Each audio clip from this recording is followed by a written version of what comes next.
Hi, I'm Sandy, and this is Yoga Talks with Sandy. Last weekend, I was watching the documentary The Social Dilemma on Netflix with my family, and if you haven't seen that documentary, it basically talks about artificial intelligence and algorithms and how these things gently influence our choices and our decisions and our behavior without us even knowing. And so ever since I watched that film, I've been paying more attention to my Google searches, and I even noticed that the other day I was Googling an organic farm, and then a couple hours later on Instagram, this farm, an advertisement for the farm was in my Google feed. So it made me think I have to be careful what I search for. And at the same time, it of course has me thinking about yoga. So how does this documentary relate to yoga? Well, if we search something, we end up getting more and more and more of what we're already searching for. In the same way, in life, if we think about something, for example, if we have negative patterns of thought, we tend to think more and more of negative and negative and negative. And in yoga, this is called samskaras. Samskaras are impressions in the mind.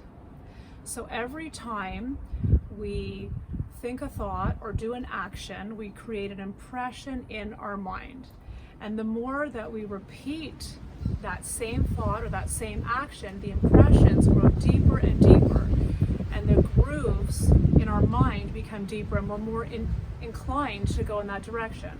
So if you think of fresh snow on a driveway, and you drive into the driveway and you make tire tracks, and when you make tire tracks on your driveway, the next time you come into your driveway, you're more inclined to go into those same tire tracks. And every time you drive in, the grooves or impressions get deeper and deeper and deeper in the snow. So you drive in once, there's a small impression. You keep driving and it goes deeper and deeper. And this is like the samskaras, the impressions in our mind. So how do we change this? How do we change lanes? If we want to go and not be in the negative pattern, how do we change over and move over to the positive side? Well, we have to first pay attention and notice that we're thinking negative thoughts, and then we have to on purpose choose to change lanes. But it won't be easy, because it's easy to go into the lines that already exist in the snow or in our mind. We have to on purpose choose to create a new samskara or a new impression in our mind. And then the more times we pay attention and choose a new thought or a new action, then we will be able to create new positive patterns. So we don't just have a social dilemma, we have a mind dilemma. And how are we going to choose to program our own minds to create positive samskaras or positive impressions in our mind?